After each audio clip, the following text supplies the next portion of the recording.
নমস্কার, village food unique কিচেনে স্বাগত। আজকে চিকেনের একটা দুর্দান্ত স্বাদের রেসিপি শেয়ার করতে চলেছি। পুরো ভিডিওটা দেখুন, আশা করছি খুব ভালো লাগবে। খুব সহজে অল্প সময়ের মধ্যেই এই রান্নাটি করা যায়।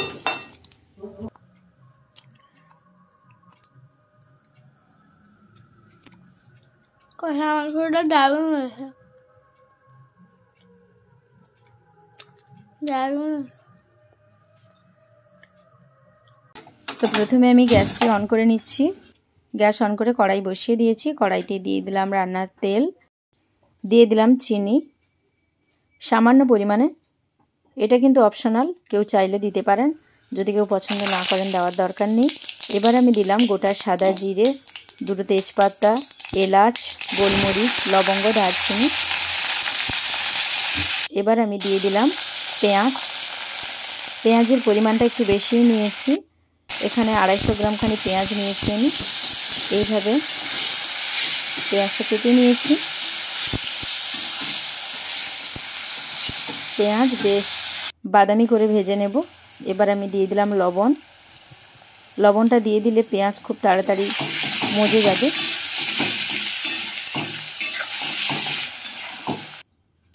দেখুন পেঁয়াজ বেশ বাদামি বর্ণ ধারণ করেছে। এই সময় আমি দিয়ে দিলাম রসুন বাটা।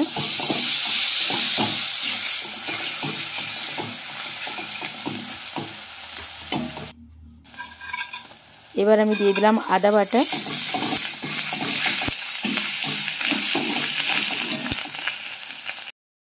দিলাম হলুদ গুঁড়ো, দিলাম লাল লঙ্কার গুঁড়ো, ধনে পাউডার। সমস্ত গুঁড়ো মশলা দিয়ে আমি কষিয়ে নিচ্ছি। আমি বারবার যে কথাটা বলি, মশলা কষানোটাই কিন্তু রান্নার আসল একটা অংশ, মূল অংশ। তো দুটো টমেটো আমি এভাবে টুকরো করে কেটে নিয়েছি, দিয়ে দিলাম। মশলা যতটা ধৈর্য ধরে সময় দিয়ে কষাবেন, রান্নার স্বাদ ততটাই ভালো হবে। সে যে কোনো রান্নাই হতে পারে। তো মশলা কষিয়ে এবার আমি দিয়ে দিলাম মাংসের টুকরো। 500 গ্রাম চিকেন আছে।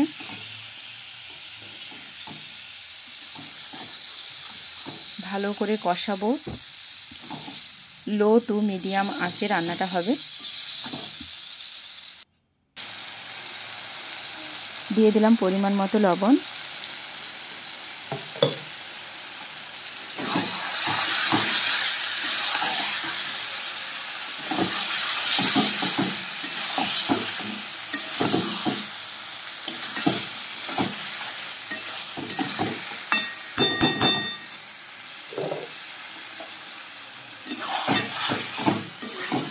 ঢাকা চাপা দিয়ে রান্নাটা করছি হালকা আঁচে। তো বারবার ঢাকা খুলে নাড়াচাড়া করে নিচ্ছি। এইভাবে কিছুক্ষণ ধরে নাড়াচাড়া করে মাংসটা সেদ্ধ হওয়ার অপেক্ষা করতে হবে। জল কিন্তু দেব না, যেহেতু আমি চিকেন কষা করছি। তো এইভাবে কষিয়ে কষিয়েই রান্নাটা করব।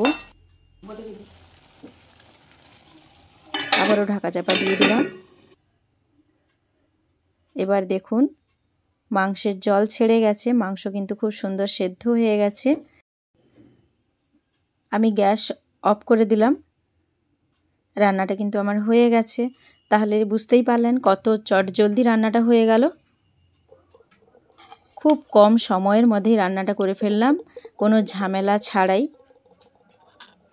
এবার পরিবেশনের পালা। আশা করছি আজকের রেসিপিটি আপনাদের খুব পছন্দ হয়েছে। দেখা হচ্ছে নেক্সট ভিডিওতে। সবাই খুব ভালো থাকুন, সাবধানে থাকুন আর সুস্থ থাকুন। আর এভাবেই আমার চ্যানেলের পাশে থাকুন। যেসব বন্ধুরা এখনও সাবস্ক্রাইব করেনি, প্লিজ চ্যানেলটা সাবস্ক্রাইব করে দিন। আর বন্ধুদের মধ্যে খুব বেশি পরিমাণে শেয়ার করুন, অবশ্যই কমেন্ট করুন। দেখা হচ্ছে নেক্সট ভিডিওতে। সবাই খুব ভালো থাকুন, সাবধানে থাকুন, সুস্থ থাকুন। কষা মাংসটা দারুণ হয়েছে, দারুণ।